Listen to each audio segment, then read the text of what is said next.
자, 오늘부터는 사무엘상을 공부할 건데요. 일단 그래도 어쨌든 지난번에 우리가 배웠던 내용을 잠깐 복습을 또 하고 넘어가 보도록 하겠습니다. 지난 시간에 우리가 복습을 해서 사도에 관해서 잠깐 배웠었죠. 사도.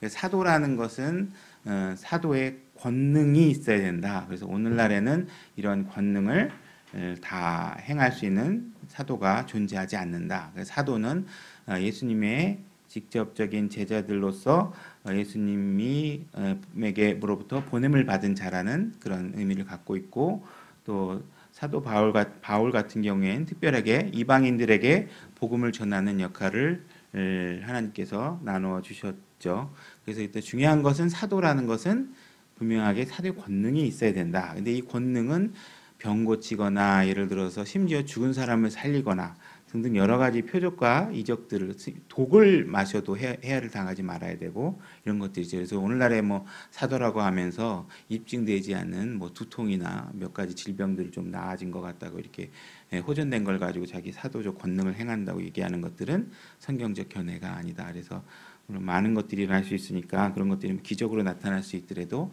하나님께서 주신 기적은 아닐 가능성이 매우 높습니다. 그래서 이 사도에 관해서 우리가 올바른 기준을 알고 있어야 속지 않을 수 있겠죠. 그 다음에 우리가 11조에 관해서 얘기를 했죠. 11조는 우리가 갖고 있는 수입의 10분의 1을, 소득이 10분의 1을 하나님께 드리는 건데, 이건 구약에 우리가 이렇게 유대인과 하나님과의 관계 속에서 맺어진 아주 특별한 환경에서 주어진 명령이지, 오늘날 우리에게 11조가 명령으로 주어진 바는 없다. 그러니까 11조를 하면 안 된다 이런 뜻은 아닙니다. 11조를 하셔도 되고, 그러니까 10분의 1을 드려도 되고, 10,000분의 1을 드려도 되고, 뭐 10분의 9를 드려도 되고, 이건 여러분들이 감사한 마음에, 여러분들이 자원하는 마음으로 균형 있게 여러분들의 삶이 어느 한쪽으로 치우쳐지지 않게, 그죠?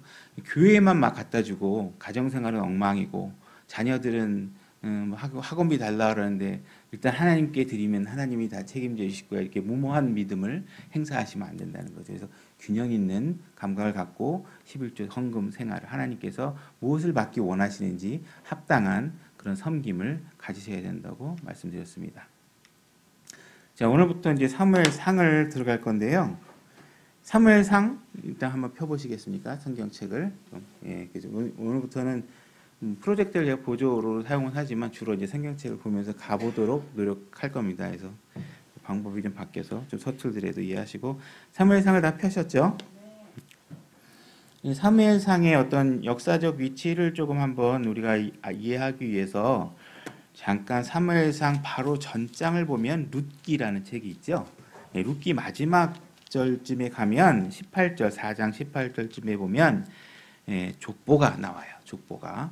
이 족보가 뭐냐면, 이제 베레스의 세대는 이러하니 베레스는 헤스론을 낳고 헤스론을 람을 낳고 람은 아미나답을 낳았고 아미나답은 나손을 낳았고 나손은 살몬을 낳았고 살몬은 보아스를 낳고 보아스는 오벳을 낳았고, 그래서 오벳은 이새를 낳았고 이새는 다윗을 낳았더라 해가지고 다윗이 등장하는 족보에 대해서 기술하고 있죠. 그래서 이 룻기는 사사 시대를 배경으로 해서 우리가 이제 왕정 통치로 넘어가는 그 역사적 배경에서 한 왕가의 씨를 준비하는 과정을 서술한 책이라고 볼 수 있습니다.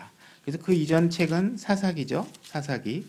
이 사사기는 그 이전 시대 여호수아기 시대에 모세가 죽고 난 이후에 여호수아를 리더로 해서 가나안 정복기에 들어가서 가나안 땅을 다 정복하고 난 이후에 여호수아 이후에는, 여호수아까지는 12지파를 다 전체적으로 총괄해서 리더를 했죠.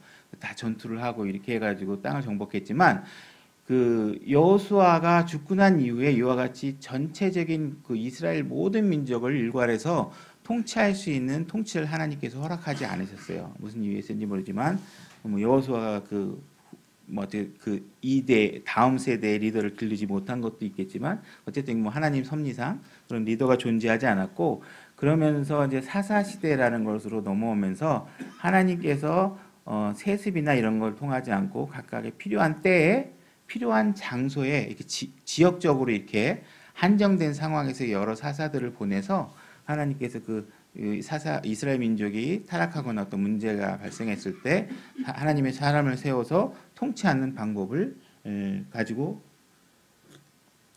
나라를 다스리는 방식을 취해 왔죠. 그래서 그러한 사사 시대의 배경 가운데서 300 한 약 50년 정도 기간의 사사 기간이 마무리되면서 룻기의 중간에 끼인 책이 이 다윗의 시에 대한 그 준비, 어떻게 해서 다윗이 족보가 시작됐는지에 대한 설명을 하고 이제 사무엘상으로 넘어오게 되는 겁니다.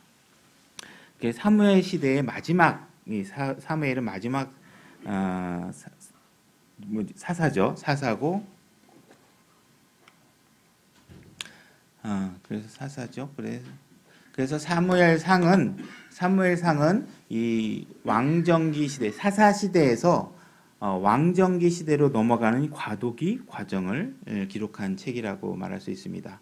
사무엘은 말씀드린 것처럼 마지막 사사고 예수 그리스도께서 이 땅에 이제 왕으로 오셔야 되기 때문에 그 왕으로 오실 왕의 집을 준비하는 과정을 기록한 책이죠. 그래서 다윗의 집을 준비하는 내용이 기록된 책이라고 말씀드릴 수 있습니다.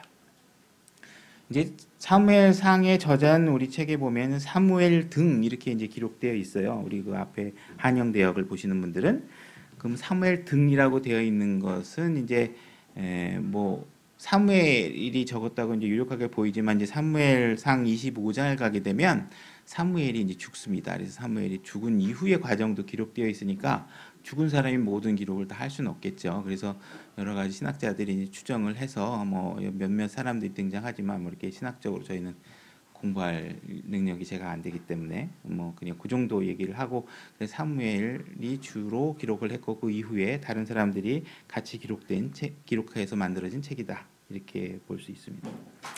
그 다음에 이 사무엘이라는 사람은 역사의 구약 시대에 등장하는 하나님이 이제 온전하다고 하는 사람들의 삶은 대부분 그래도 다 흠결이 다 있습니다. 흠결이 괜히 많이 있는데 이 사무엘은 유독 아주 그 흠을 찾아보기 어려운 인물 중에 한 사람이에요. 그 다윗 같은 경우에는 간음을 했죠. 그 다음에 야곱 같은 경우에는 아버지를 속이고 형을 속여서 장자권을 뺏어오는 일을 합니다. 노아는 술 취해서 또 자녀들과 사이에 어떤 하나님의 합당하지 않은 죄를 짓는 상황이 기록되어 있고 아브라함 같은 경우에 자기의 목숨을 구걸하기 위해서 자기 아내를 누이라고 속이는 죄도 졌습니다. 근데 이 사무엘은 자기 스스로도 나중에 사무엘상에서 보면 자기에게 이런 내가 너희들에게 잘못한 것이 있느냐 이렇게 했을 때 모든 백성들이 그 일에 수긍할 정도로 이 사무엘은 특별하게 성경에서 흠을 찾아보기 어려운 인물 중에 한 사람입니다. 그다음에 이제 이 사무엘서에 등장하는 하나님 보시기에 합당한 그런 인물 주요 인물들은 이제 한나죠. 한나는 사무엘의 어머니죠. 그래서 한나가 있고 사무엘과 그다음에 다윗이 아주 하나님께서 하나님을 기쁘게 했던 그런 주인공으로 등장합니다. 그다음에 이제 이 사무엘기는 그 이야기 전개 방식을 보게 되면 그 엘리라는 사람과 사무엘 또 사무엘과 사울과 다윗 이렇게 두 사람의 이야기가 교차 배열되면서 이 이야기가 그 사람의 성격을 대비하기도 하고 하면서 이렇게 성경이 기록되고 있어요. 그래서 엘리의 나쁜 제사장이 있었는데 사무엘이라는 하나님의 말씀을 이제 알 수 있는 사람이 등장하죠. 그죠? 또 그래서 하나님께서 사람이 원하는 왕은 사울을 하나 세웠는데 이 사울이 하나님께서 보니까 이제 마음에 안 드셔서 버리시고 다시 다윗을 세우는. 여기서 엘리와 사무엘 이야기가 교차되고 그다음에 사무엘과 다윗의 이야기가 교차되고 사울과 다윗의 이야기, 사무엘과 사울 이런 식으로 교차되면서 이야기가 전개되는 방식의 특징을 가지고 있습니다. 자, 그럼 사무엘 본문 들어가기 전에 매번 사사기 마지막 장 21장 25절이죠. 21장 25절 한번 같이 다 찾으셨나요? 같이 한번 소리내서 읽어보도록 하겠습니다. 시작. 그때에는 이스라엘에 왕이 없었으므로 사람마다 자기 눈에 옳은 것을 행하였더라. 이렇게 되어 있죠. 자, 이스라엘에 왕이 없었다는 부분은 한번 좀 생각해 볼까요? 이스라엘에 왕이 없었나요? 여러분? 왕정 시스템, 왕이라는 제도적인 시스템은 존재하지 않았지만 이들에겐 분명히 왕이 있었습니다. 그분이 누구죠? 하나님이시죠. 그죠? 그래서 하나님께서 분명히 왕이었는데 이 눈에 보이지 않는 왕을 왕 취급하지 않는 상황이 이제 벌어지는 것이죠. 그래서 이 눈에 보이지 않는 왕은 싫다. 그래서 사무엘상 8장에 이제 백성들이 눈에 보이는 왕을 요구하게 되는데 이 왕이 없었음으로 하는 것은 전적으로 이스라엘 백성의 입장에서 기록된 얘기라고 볼 수 있습니다. 분명히 모세를 통해서 이스라엘 백성을 출애굽한 이후에 하나님께서는 모세를 통해 대리 통치를 하셨고 분명히 그 상황에서도 모든 것들은 다 하나님께 통치하십니다. 물론 사무엘상에 들어가서 왕이라는 제도가 등장하기는 하지만 이 왕도 결국은 하나님이 왕이라는 제도를 통해서 결국은 통치하게 되고 하는 방식이죠. 결국은 우리의 왕은 하나님이십니다. 그래서 하나님이 왕이시지 않으신 적은 없었는데 우리가 그분을 잘 알지 못하는 상태에 있는 거라고 볼 수 있죠. 그래서 이스라엘에 왕이 없었으므로 사람마다 자기 눈에 악을 행함으로 이렇게 돼 있나요? 아니죠. 자기마다 옳은 일을 행한다고 되어 있습니다. 여러분들이 교회 생활을 하든 어디 생활을 하든 대놓고 나쁜 짓을 하자고 얘기하는 사람은 거의 없어요. 뭐 이렇게 좀 사이코패스나 소시오패스 뭐 이런 사람들이기 전에는 대부분 다 자기 나름대로 다 좋은 일을 한다고 다들 주장을 하는 겁니다. 근데 그것이 그 기준이 하나님으로부터 오지 않은 것이라면 여러분들은 빨리 그런 것을 버리셔야 돼요. 그러니까 여러분들이 여기 와가지고 교회 생활 하시면서 자꾸 자기가 갖고 있는 그 의나 자기가 갖고 있는 어떤 기준을 가지고서 안주하시면 안 돼요. 그러니까 뭔가 자기가 옳다고 생각하는 것도 성경으로 검증되지 않은 것들은 자꾸 떨어내셔야 돼요. 그런 과정을 열심히 훈련하는 게 교회에서 여러분들이 해야 될 상황들인 거죠. 근데 와가지고 나는 다 많이 아는 것 같고 교회에서 여러 가지 얘기를 하는데 성경에서 여기 사역자를 통하여 가르쳐지지 않은 자기만의 어떤 룰을 가르치거나 서로 교제 안에 나누거나 하는 것들은 굉장히 조심해야 되는 이야기들이겠죠. 이런 상황들을 오늘날 우리 교회하고 한번 대비를 해서 생각을 한번 해볼까요? 오늘날 우리 교회의 머리는 누구시죠? 예수 그리스도십니다. 이 예수 그리스도는 여러분 눈에 보이시나요? 보이지 않죠. 그래서 하나님께서 우리에게 눈에 보이는 감독자를 그 육신적인 리더로서 세워주시고 그 감독을 통해서 하나님 말씀이 선포되고 가르쳐지도록 하신 거예요. 그래서 여러분들의 영적 상태가 가장 좋은 상태라면 여러분들은 여기서 말씀을 선포하고 있는 이 사람이 보이면 안 되겠죠. 여러분들의 머릿속에는 예수 그리스도의 그분을 생각하셔야 돼요. 제가 여기서 말씀을 선포하는데 저분의 말씀이 너무나 꿀똥이처럼 다 살아서 저분 이따가 한번 가서 손 한번 잡아봐야지. 뭐 저분의 말씀, 저분하고 한번 밥 한번 먹어보고 싶어. 이런 생각이 든다면 여러분들은 잘못된 방향으로 가고 있는 거고 여기서 뭐 어쨌든 쌍방과실이겠죠. 과실의 비중이 누가 더 많은지 모르겠지만 그런 문제가 발생하겠죠. 그러니까 여러분들이 분명히 이 시대에 이 사사 시대가 지금 굉장히 악한 세대로 이제 하나님께서 규정을 하고 이야기를 시작하는 거지만 이 악한 세대가 오늘날 이 시간보다 더 악할까요? 그렇지 않죠. 세상은 점점 더 악하게 되어가는 과정에 있는데 오늘날에도 우리가 교회 생활을 할 때 하나님이 왕이시고 예수 그리스도가 우리의 머리시고 하나님이 이 교회의 주인이시라는 것을 잊어버리고 우리가 어떤 사람에게 매몰되거나 사람을 우상화하거나 사람에게 심취하거나 사람이 한 말을 하나님의 말인 것처럼 받아들이거나 하는 일을 하시게 되면 어쨌든 간에 여러분들에게도 일부 책임이 있고 가르치는 사람에게도 일부 책임이 있을 겁니다. 그래서 이런 부분에 관해서 우리가 주의를 하고 사무엘기를 들어가 보도록 하겠습니다.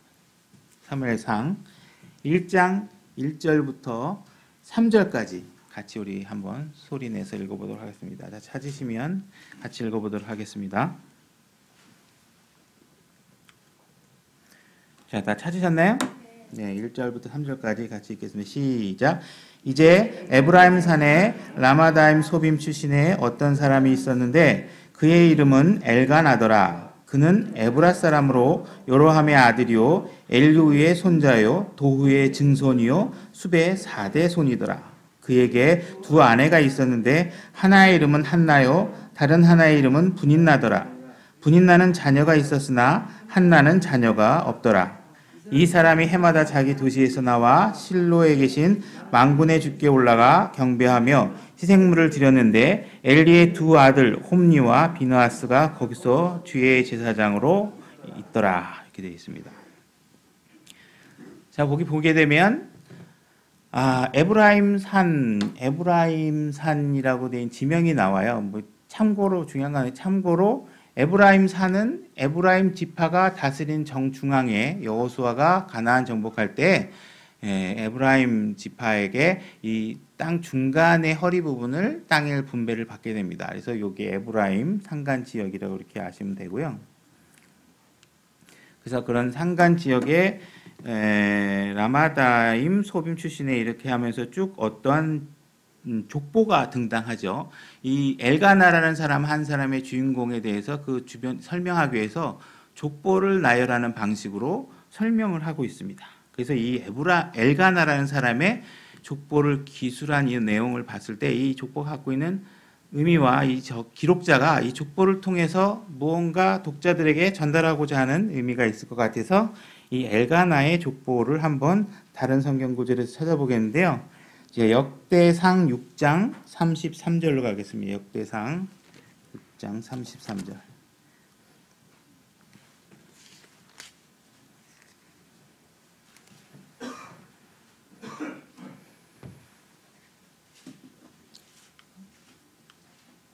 역대상 6장 33절. 다 찾으셨나요? 예, 제가 보겠습니다. 아직 안 찾았어요? 네, 제가 읽어볼게요. 자기 아이들과 함께 직무를 수행한 자들은 이러하니라. 고아 족속의 아들 중에서 해마는 노래하는 자더라. 그는 요엘의 아들이요, 요엘은 스무엘의 아들이요, 스무엘은 엘가나의 아들이요 하면서 엘가나의 이름이 나오죠. 자, 요 내용이 이제 이게 엘가나가 포함된 가족 족보를 기록하고 있구나라는 걸 알고, 자, 31절 위에 그 소제목이 하나 단락 제목이 돼 있죠. 단락 제목이 뭐라고 돼 있나요? 주의 집의 음악가들. 그러니까 엘가나는 음악가 집안의 사람이라는 걸 알 수 있습니다. 그래서 이 찬양을 하는 것도 구약 시대에는 자기가 하고 싶다고 아무나 막 가서 자기 흥이 넘쳐서 가서 찬양을 하는 것이 아니라 이 찬양을 하는 집안이 따로 있다는 것을 이제 알 수 있겠죠. 그래서 이제 그 다음에 이게 이 사람들이 또 이게 6장 1절로 가게 되면 이 제목이 뭐라고 되어 있나요? 위에 레위의 가족 이렇게 되어 있죠. 그러니까 엘가나는 레위 지파 사람이고 음악을 전문으로 하는 집안의 혈통을 가지고 있고, 그 다음에 제사장 직분의 고핫 족속, 이건 제사장 직분의 가족, 제사장 일을 하는 그 조상의 이름이죠. 유명한 이름인데 이 고핫 족속의 자손이기도 하고, 그래서 이 엘가나는 오늘날의 아주 빵빵한 집안의 배경을 갖고 있는 사람입니다. 엄청난 명문가의 집안의 배경을 갖고 있는 사람이라는 걸 알 수 있습니다. 최고의 엘리트, 거의 1% 이내에 속하는 엘리트라고 보시면 됩니다. 자, 이렇게 이해를 하고 다시 사무엘서 1장 1절로 가보도록 하겠습니다. 자, 이래서 1절은 그렇게 우리가 이 사람의 족보를 기술한 내용은 저자가 이 사람이 이렇게 혈통 있고 뼈대 있고 빵빵한 집안이라는 것을 설명한 다음에 2절로 들어가게 되면 그에게 두 아내가 있었는데 이렇게 되어 있습니다. 자, 이 엄청난 엘리트 집안에 두 아내가 있는 것이 정상적인 상황일까요? 그렇지 않죠. 하나님께서는 분명히 한 남자와 한 여자를 결합함으로써 한 가정을 이루도록 기본적인 규칙을 정하고 계신 겁니다. 근데 이런 명문가 집안에, 제사장 집안에 아내가 둘이 있다. 이 이야기는 그 당시에 이미 사실적 상황들이 얼마나 부패해서 이런 것들을 너무 자연스럽게 받아들이고 있고, 심지어 이렇게 하나님을 말씀을 다루고 있는 이 제사장 집안에서조차도 이렇게 아내 둘을 데리고 있는 것이 자연스럽게 등장할 정도로 사회가 굉장히 부패한 상황에 놓여 있다라는 것을 저자가 어필하려고 하는 것 같습니다. 그래서 이 두 아내가 있었는데 그 뒤에 보면 하나의 이름은 한나요, 다른 하나의 이름은 분인나더라 이렇게 되어 있어요. 자, 하나의 이름은 한나고 또 하나의 이름은 분인나더라. 누가 첫 번째 부인이고 누가 두 번째 부인일까요? 한나가 첫 번째 부인이고 두 번째 부인은 부인나게죠. 물론 성경상의 개념으로 보면 두 번째 부인이라는 건 존재하지 않죠. 이제 본 부인과 첩 이런 개념으로 이해하시면 돼요. 그죠? 원래 부인이 한나가 있는데 그 다음에 또 첩이 있는 거죠. 우리가 그의 한나가 본 부인이고 첫 번째 부인이라는 거를 어떻게 해서 알 수 있었죠? 이 서술 방식을 보면 첫 번째 한나의 이름을 기록하고 있고 두 번째 분인나의 이름을 기록하고 있는 걸로 봤을 때 아, 한나가 본분이구나 이렇게 이해할 수 있습니다. 자, 근데 2절이라는 절이 다 끝나기도 전에 다음 절을 보게 되면 어떻게 기록되어 있는지 한번 보도록 하겠습니다. 분인나는 자녀가 있었으나 한나는 자녀가 없더라. 자, 지금 이름의 나열 순서가 어떻게 돼 있죠? 뒤바뀌어져 있죠. 두 번째 부인인 분인나의 이름을 먼저 거명하고 있고 그 다음에 한나의 이름을 거명하고 있는데 그 기준이 뭔 것 같은가요? 자녀가 있고 없고를 가지고 기준을 대서 이렇게 되고 있습니다. 그래서 이렇게 여자는 지금 이름의 나열의 순서를 뒤집음으로 인해서 굉장히 긴박한 극적인 어떤 상황이 지금 전개될 것을 어떤 문장의 구조를 통해서 독자들에게 전달하려고 하고 있는 것을 볼 수 있습니다. 그래서 분명히 이 자녀가 있고 없고를 가지고 이 서열이 바뀌죠. 이 집안에 아내가 둘이 있다는 것 자체도 하나님 말씀에 합당하지 않기 때문에 그 이후에 따라오는 부작용들은 스스로 헤아릴 수 없이 많이 일어나게 될 겁니다. 그래서 이런 상황이 지금 벌어지고 있다. 자, 3절을 보면 이 사람이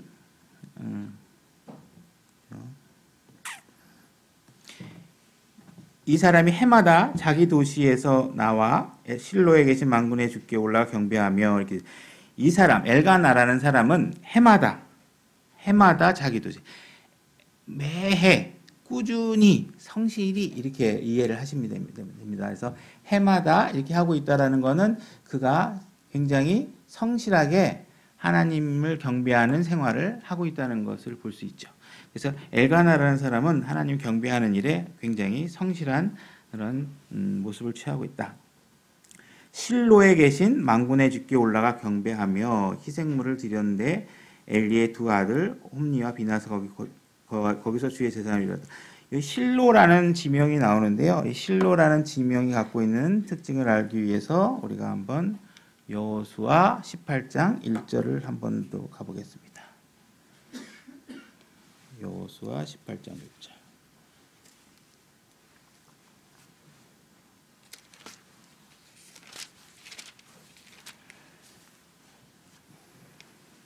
다 찾으셨나요? 여호수아 18장 1절 제가 읽겠습니다. 이스라엘 자손의 온 회중이 실로에 함께 모여 거기에 회중의 성막을 세웠더라. 그 땅이 그들 앞에서 정복되었으나 이런 식으로 되어 있죠. 이 실로라는 땅은 하나님의 법궤, 성막이 세워져 있고 그 안에 법궤가 모셔져 있는 그 지명 이름입니다. 지명. 그래서 실로라는 지명이 지도가 안 내놨네. 하여튼 예루살렘 이쪽에 실로 중앙쯤에 이렇게 있는데 그 실로라는 땅에 이렇게 성막이 모여져 있었어요. 그래서 이 성막에는 사람들이 함께 모여서 거기서 교제도 하고 친목도 나누고 주님을 경배하고 하는 그런 모여 있는 도시죠. 그래서 우리가 오늘날에도 이제 교회에서 이렇게 진리침례 교회라는 하나님이 세워준 교회를 여러분들이 오시는 여러 가지 이유들이 있겠지만 우리가 제도권 교회가 나름대로 많이 이제 문제도 있고 그래서 이제 일로 오셨겠죠. 뭐 그런 것들이 있고 처음부터 그냥 그런 거 없이 순수하게 이제 하나님의 말씀을 깨닫고 여기서 구원을 받으시고 하신 분들 계시겠지만 우리가 주의 성막에 우리가 처음에 하나님을 만나고 할 때는 굉장히 우리가 건전하고 잘하고 하나님께 굉장히 경배를 잘 드리고 굉장히 그런 일들을 잘하죠. 근데 우리는 그러다가도 하나님의 말씀에 점점 시간이 지나면 하나님의 존재는 점점 사라지고 부패하는 상황을 보게 됩니다. 자, 여기서 예레미야 7장 11절로 가보겠습니다. 예레미야 7장 11절.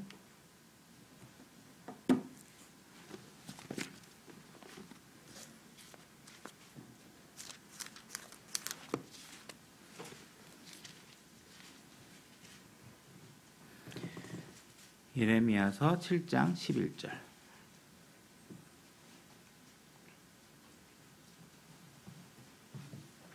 자, 제가 읽겠습니다.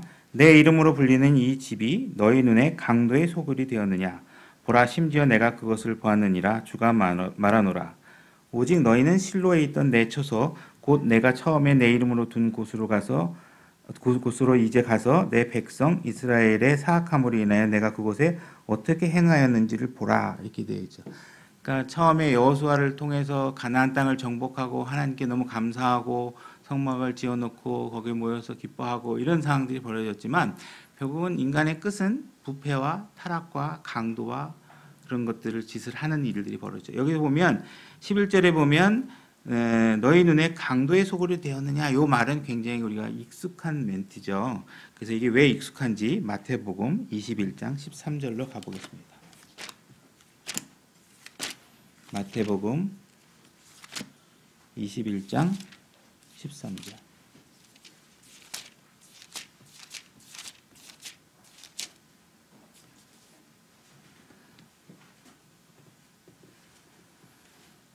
(21장 13절) 자, 제가 읽겠습니다. 그들에게 이르시되 기록된 바, 예수님께서 하신 얘기예요. 기록된 바 내 집은 기도하는 집이라 불리리라 하였거늘 너희가 그것을 강도의 소굴로 만들었도다 하시니라. 이렇게 되어 있죠. 그래서 우리 주의 성전을 강도의 소굴로 만드는 일이 역사적으로 많이 일어나고 있죠. 시간이 얼마나 걸리냐 하는 문제겠지만 많은 교회들이 하나님께 주신 여러 가지 축복들을 마치 자기가 잘해서 잘된 것처럼 생각을 하거나 잘못된 생각을 해서 이렇게 하나님이 주신 성전을 막 돈이 설치게 만들고, 그죠? 장로를 하려면 뭐 기본은 한 1,000만 원은 내야 되고, 뭐 집사를 하려면 뭘 해야 되고, 뭐 등등 하면서 교회가 오늘날에는 만mon을 섬기는 지역으로 변하고 이렇게 바뀌죠. 그래서 이런 부분에 관해서 우리가 주의를 해서 신앙생활을 해야 될 필요가 있습니다. 그래서 여기 엘리의 아들, 두 아들 홈리와 비느하스라는 인물이 등장하는데, 이제 이번 이야기가 전개되면 아주 사무엘과 비교되는 그런 인물들로 등장하게 됩니다. 그래서 당시에 굉장히 부패했던 제사장의 실상들이 이 홈리와 비느하스를 통해서 드러나는 것을 보게 됩니다. 자, 4절부터 6절까지 한번 다 같이 소리내서 읽어보도록 하겠습니다. 사무엘서 1장 4절부터 같이 읽어보겠습니다. 준비되셨나요? 네. 시작. 엘가나가 봉헌하던 때에 자기 아내 분인나와 그녀의 모든 아들 딸들에게 여러 몫을 주었으나 한나에게는 상당한 몫을 주었으니 이는 그가 한나를 사랑하였기 때문이라. 그러나 주께서 그녀의 태를 닫으셨더라. 주께서 그녀의 태를 닫으셨으므로 그녀의 대적 또한 그녀를 심히 자극하게 하여 태타게 하였더라. 되겠죠? 자, 엘가나가 봉헌하던 때에 자기 아내 분인나에게도 잘해줬지만 한나에게는 더 잘해줬다, 이런 얘기입니다. 그죠? 분명히 한나는 두 아내를 다 잘 사랑하고 있어요. 다 아내가 둘이라는 게 지금 현재 문제이긴 하지만 어쨌든 자기 아내를 굉장히 사랑하고 있죠. 그래서 오늘날에도 우리가 그 남편들은 자기 아내를 잘 하라고 신약에서도 얘기하고 있는데, 이제 에베소서 5장 25절로 가보겠습니다. 에베소서 5장 25절.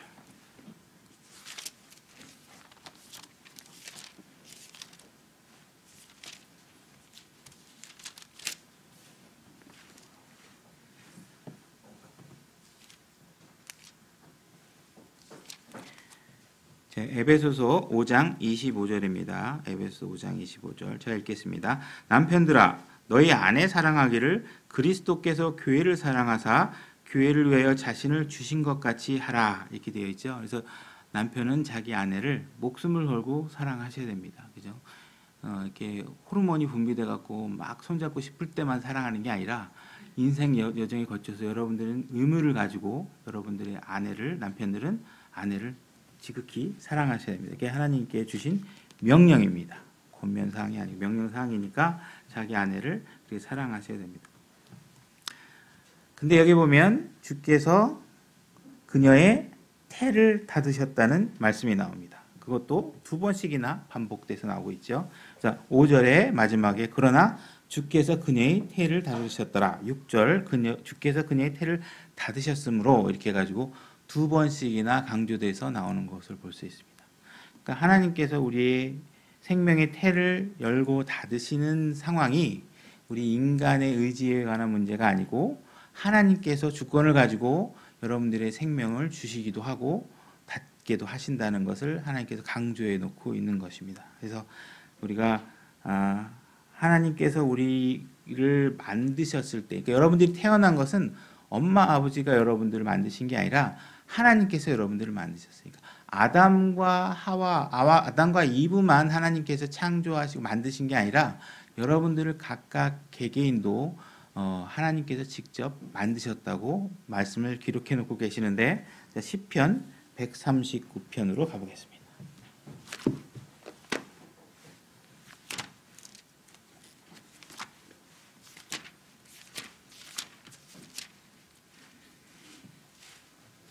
시편 139편